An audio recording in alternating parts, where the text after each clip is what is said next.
Hey everyone, it's Booktube channel here, and today I'm going to be talking about Clarice Lispector's 1977 novel, The Hour of the Star. Before I start, I just wanted to thank everyone who has been subscribing. I have noticed that the number of subscribers I've had has increased, although still only about 6 or 7% of the people who watch my videos are actually subscribed. If you like my content, please consider hitting that subscribe button. It really helps me out. Liking, commenting on the video with any ideas that you have for future videos or your thoughts on this video, those are also helpful as well. So the reason why I decided to talk about this book is not only because it's a translated work, and it seems like a lot of you guys want more videos about translated works of fiction. This book in particular was translated from the Portuguese by Ponteiro in 1992, and then this edition is the Centennial Edition, was translated by Moser in 2011. Although the professor that I read this book with did suggest getting the Ponteiro version, apparently the translation is just much better and more impactful. The second reason why I wanted to talk about this book was because it's one of those books that you think of when people talk about philosophical fiction. Lispector is very much like Nabokov in this book. It's a novel of ideas, but also of linguistic and narrative games. It discusses very serious issues of intense poverty versus richness, of misogyny and misanthropy, but it's also a book that talks very seriously about love and about relationships and about the idea of authorship. And it does so in only 86 pages in this edition. So in a literal sense, it's very much a big bang for your buck in terms of reading. So before I delve into the text, I just wanted to go very briefly over the story. The story is quite simple. It's about a writer named Rodrigo who wishes to create a fictional account of Macabea. And Macabea is a 19-year-old woman who he happens to see on the streets of Rio de Janeiro.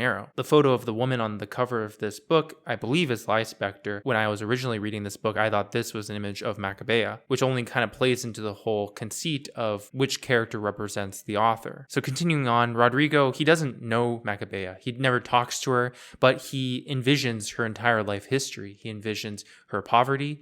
Apparently, she only eats hot dogs. Rodrigo also envisions her failures at love, her relationship with the man Olympico, and he even envisions her many medical issues, which become important parts of the plot. The Macabea that Rodrigo produces is equal parts captivating as well as oblivious. When walking with her boyfriend Olympico, she exclaims, "I'll miss myself so bad when I die." She works as a typist, so she in a way mirrors Rodrigo and indirectly Lispector.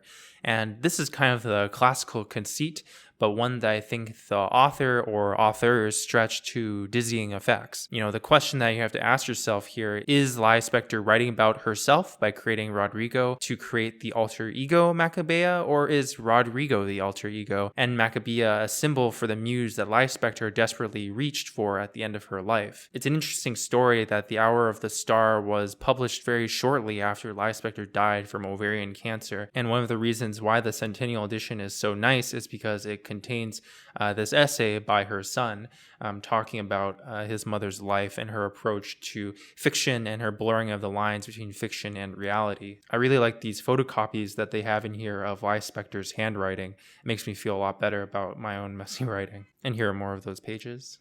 And here's an interesting page of basically alternate titles that Lispector made for this book. I thought that was kind of interesting. Gives the book a very carnival-esque appearance. In this book, there's a lot to talk about the mechanics of authorship.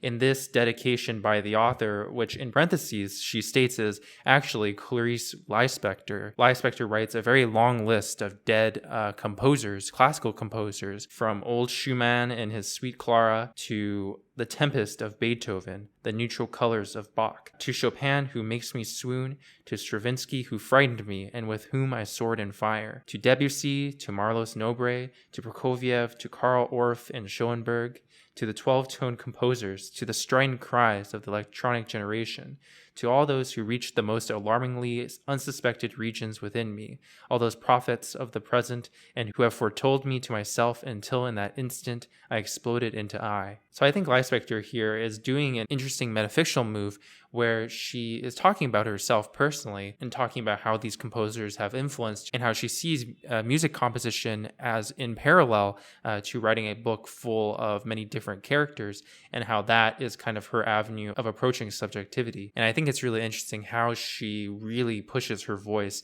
in this dedication in a way that we can't help to keep looking for it in the text itself. This I that is all of you, since I can't stand being just me, I need others in order to get by, fool that I am, I all askew, Anyway, what can you do besides meditate to fall into that full void you can only reach through meditation? Meditation doesn't need results. Meditation can be an end in itself.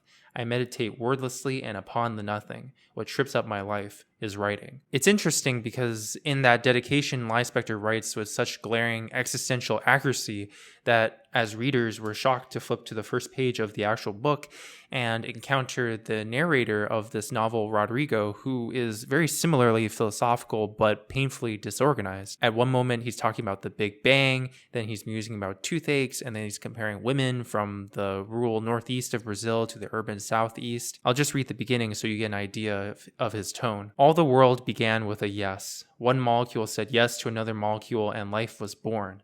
But before prehistory, there was the prehistory of prehistory, and there was the never and there was the yes. It was ever so. I don't know why, but I do know that the universe never began. Make no mistake, I only achieve simplicity with enormous effort. As long as I have questions and no answers, I'll keep on writing. How do you start at the beginning if things happen before they happen? If before the prehistory there were already the apocalyptic monsters? If this story doesn't exist now, it will. Thinking is an act. Feeling is a fact. Put these two together. I am the one writing what I am writing.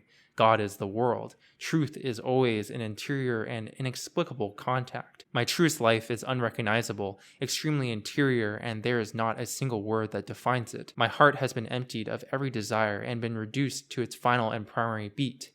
The toothache that runs through this story has given me a sharp stab in the middle of our mouth, and so on and so on. And basically he keeps ranting on like this about the nature of writing, and he doesn't really even cover Maccabea's story directly until nearly 20 pages into the book. I also forgot to say that the account that is soon going to have to start, since I can no longer withstand the pressure of the facts, the account that soon is going to have to start is written with the sponsorship of the most popular soft drink in the world. And then he goes on a riff about that. And then he finally goes, as for the girl, she lives in an impersonal limbo without reaching the worst or the best. She just lives, inhaling and exhaling, inhaling and exhaling. Actually, why should we do anything more? Actually, why should she do anything more? Her existence is sparse. Yes, but why should I be feeling guilty and trying to rid myself of the weight of not having done anything concrete to help the girl? That girl, and I see that I'm almost into the story, that girl who slept in cheap cotton underwear with rather suspicious faint bloodstains. And this is honestly half the reason why you should read The Hour of the Star, is to really get immersed into Rodrigo's narrative voice. I think it's really helpful for readers, and especially writers who want to write about writing, to study how Lispector navigates this man's internal monologues. In the end, Maccabea's internal world is not really developed that much. In a way, she still remains a 2D character at the end of the novel. And I think I'm not alone in stating that this book really gives some Lolita vibes, where really you're reading about this older male narrator and his impressions of his younger female muse. Whether or not you believe in what he says is part of the moral and ethical texture of the narrative, although the difference in this novel being that Rodrigo doesn't do anything physically to Maccabea, and in many ways he's very honest about the fact that he is actively making up this story. But then you question, why is he doing this? Why does he want to talk about Maccabea? Is it because the truth is, yeah, she did do something to her? I thought it was really funny because when I first read this book, at the end of the climax, I thought it was Rodrigo himself doing the action. But you'll see what I mean when you actually read the book. Or is Rodrigo using the creation of Maccabea as a way to control Lispector, the female author? It's kind of an interesting thing to think about, and you can go through all these loops of inception to try to figure out what actually is happening in this novel. But I'll leave it there, and I'd love to hear from people who have read this book or are going to read this book, their thoughts on the mechanics of authorship. So yeah, thank you guys for watching, and if you like videos like these, videos about translated fiction, please let me know. And if you have any ideas for future videos, those are great too. Thanks for watching. I'll see you in the next video.